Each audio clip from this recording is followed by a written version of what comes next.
ತುಮಕೂರಿನ ವೀರಶೈವ ವಧುವರರ ವೇದಿಕೆಯಲ್ಲಿ ಮದುವೆಗೆ ಗಂಡು ಹೆಣ್ಣು ಹುಡುಕಾಟದಲ್ಲಿರುವ ತಂದೆ ತಾಯಿಗಳನ್ನು ಒಟ್ಟಾಗಿ ಸೇರಿಸಿ ಅವರ ಮಕ್ಕಳಿಗೆ ಒಳ್ಳೆಯ ಬಾಂಧವ್ಯಗಳ ಬೆಸೆದು ಶುಭ ಕಾರ್ಯಕ್ಕೆ ಸಹಕಾರಿಯಾಗಿರುವ ವೀರಶೈವ ಸಮಾಜದ ಈ ವಧುವರರ ವೇದಿಕೆಯಲ್ಲಿ ಒಳ್ಳೆಯ ಕಾರ್ಯದಲ್ಲಿ ತೊಡಗಿಸಿಕೊಂಡಿರುವುದು ಶ್ಲಾಘನೀಯವಾಗಿದೆ. ಇಂತಹ ವೇದಿಕೆಯಿಂದ ಸಾಕಷ್ಟು ಮಕ್ಕಳಿಗೆ ಮದುವೆ ಕಾರ್ಯ ಸುಲಭವಾಗಿದೆ ಎಂದು ವೇದಿಕೆಯಲ್ಲಿ ಸೇರಿದ್ದ ಹೆಣ್ಣು ಮತ್ತು ಗಂಡು ಮಕ್ಕಳ ತಂದೆ ತಾಯಿಯರ ಮಾತಾಗಿದೆ. ಅಲ್ಲದೆ ಲವ್ ಜಿಹಾದ್ ಸಂತಹ ಸಮಾಜಘಾತುಕ ವಿಚಾರಗಳಿಂದ ಸಮಾಜದ ಯುವತಿಯರು ದೂರ ಉಳಿಯಬೇಕೆಂದು ತುಮಕೂರು ನಗರ ವೀರಶೈವ ಸಮಾಜ ಸೇವಾ ಸಮಿತಿ ಅಧ್ಯಕ್ಷ ಶೇಖರ್ ಹೇಳಿದರು. ಅವರು ತುಮಕೂರು ನಗರದ ವೀರಶೈವ ಕಲ್ಯಾಣ ಮಂಟಪದಲ್ಲಿ ಮೈತ್ರಿ ವೀರಶೈವ ಮಹಿಳಾ ಸಂಘ ಹಾಗೂ ನಗರ ವೀರಶೈವ ಸಮಾಜ ಸೇವಾ ಸಮಿತಿ ಸಹಯೋಗದಲ್ಲಿ ನಡೆದ ವೀರಶೈವ ವಧುವರರ ಸಮಾವೇಶದಲ್ಲಿ ಭಾಗವಹಿಸಿ ಮಾತನಾಡಿದರು. ವೀರಶೈವ ಸಮಾಜದವರು ಧರ್ಮಪಾಲನೆ ಆಸಕ್ತಿ ವಹಿಸಬೇಕು, ಎದೆಯಲ್ಲಿ ಲಿಂಗು, ಹಣೆಯಲ್ಲಿ ವಿಭೂತಿ ಧರಿಸಬೇಕು, ಲಿಂಗು ಪೂಜೆಯನ್ನು ಮಾಡುವ ಸಂಪ್ರದಾಯ ಬೆಳೆಸಿಕೊಳ್ಳಬೇಕು ಎಂದರು. ಈ ಸಮಾವೇಶದ ಸಮಾರಂಭದಲ್ಲಿ ಸಂಘಟನೆಯ ಮಹಿಳಾ ಮುಖಂಡರು ಉಪಸ್ಥಿತರಿದ್ದರು.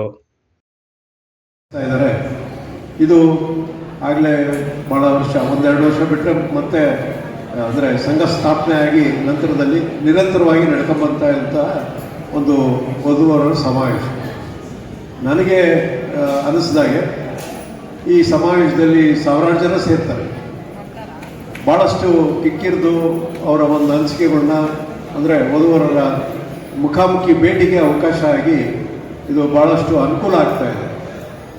ಯಾಕೆಂದರೆ ನೀವೆಲ್ಲ ಇರ್ತೀರ, ವಧು ಒಂದು ಕಡೆ ಇರ್ತದೆ, ವರ ಒಂದು ಕಡೆ ಇರ್ತದೆ. ನಿಮಗೆ ಎದುರು ಬದುರು ಕೂತ್ಕೊಂಡು ನೀವು ಮುಕ್ತವಾದ ಸಂಭಾಷಣೆ ಮಾಡೋದಕ್ಕೆ ನಿಮ್ಗೆ ಅವಕಾಶ ಕೆಲಸಿದಂಥ ಒಂದು ಈ ಸಮಾವೇಶ.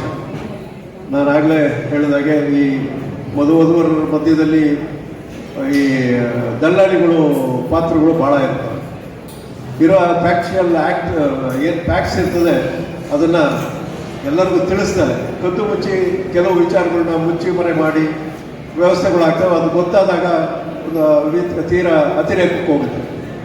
ಸೊ ಅದಾಗದಾಗೆ ಇಲ್ಲಿ ಮುಕ್ತವಾಗಿ ಮಾತಾಡೋದಕ್ಕೆ ಒಂದು ಅವಕಾಶ ಕಲ್ಪಿಸಿಕೊಟ್ಟಂತಹ ಮೈತ್ರಿ ಸಂಘದವರಿಗೆ ಮತ್ತು ಇಲ್ಲಿ ಸೇರಿರ್ತಕ್ಕಂತಹ ಎಲ್ಲ ವಧುವರರಿಗೆ ಮತ್ತು ನಾನು ನಮ್ಮ ಪೋಷಕ ವೃಂದದಲ್ಲಿ ಒಂದು ಮನವಿ ಮಾಡೋದಕ್ಕೆ ಇಚ್ಛೆಪಡ್ತೇನೆ. ನಮ್ಮ ಸಾಗರನಹಳ್ಳಿ ಪ್ರಭು ಅವರು ಹೇಳಿದಾಗೆ ಯೋಗ ಧ್ಯಾನ ಅನ್ನೋದು ಒಂದು ಕಡೆ ಆದರೆ ನಮ್ಮ ವೀರಶೈವ ಧರ್ಮದ ಪಾಲನೆ ಇದನ್ನು ನೀವು ಮಕ್ಕಳಿಂದ ಅಂದರೆ ಚಿಕ್ಕ ಮಕ್ಕಳಾಗಿಲಿಂದ ಎಲ್ಲ ವಧುವರರಿಗೆ ನೀವು ಇದರ ತಿಳುವಳಿಕೆ ಕೊಟ್ಟರೆ, ಅಂದರೆ ನಮ್ಮ ಸಮಾಜದ ಏನು ಕಟ್ಪಾಡಿದೆ, ಧರ್ಮದ ಕಟ್ಪಾಡಿದೆ ವೀರಶೈವ, ಅದರ ಒಂದು ಸಣ್ಣ ವಿಚಾರ ಹೇಳ್ಬೋದು. ಅಂದರೆ ಹಣೆಯಲ್ಲಿ ವಿಭೂತಿ ಧರಿಸೋದು, ಎದೆ ಮೇಲೆ ಲಿಂಗು ಇಟ್ಕೊಂಡು ಪೂಜೆ ಮಾಡೋದು, ಇಷ್ಟನ್ನು ಮಾಡ್ಕೊಂಬಂದರೆ ನಮಗೆ ಈಗೇನು ಸಾಮಾಜಿಕವಾದ ಒಂದು ಪಿಡುಗಿದೆ ಈ ಲವ್ ಜಿಹಾದ್ ಅನ್ನೋದು, ಇದಕ್ಕೆ 100% ಇಲ್ದಂಗಾಗುತ್ತೆ ಅನ್ನೋದು ನನ್ನ ಅಭಿಪ್ರಾಯ. ಯಾಕೆಂದರೆ ನಾವು ಮಕ್ಕಳಿಗೆ ಆ ಒಂದು ಸಂಪ್ರದಾಯ ತಿಳಿಸ್ತಾ ಇಲ್ಲ. ಹಾಗಾಗಿ ಇಷ್ಟು ಮಾತು ನಾನು ಹೇಳೋಕ್ಕೆ ಇಚ್ಛೆಪಟ್ಟು ನೀವೆಲ್ಲ ಕಾತರಾಗಿದ್ದೀರಿ. ಇದು ಭಾಷಣ ಮಾಡೋ ಟೈಮಲ್ಲ, ಆದರೆ ಒಂದೇ ಒಂದು ವಿಚಾರ ಇದು ತಿಳಿಸ್ಬೇಕಾಯಿತು. ಇದು ತಿಳಿಸಿ ಮತ್ತೊಮ್ಮೆ ಮೈತ್ರಿ ಸಂಘಕ್ಕೆ ನನ್ನ ಧನ್ಯವಾದಗಳನ್ನು ತಿಳಿಸ್ತಾ ನನ್ನ ಮಾತಿಗೆ ವಿರಾಮ.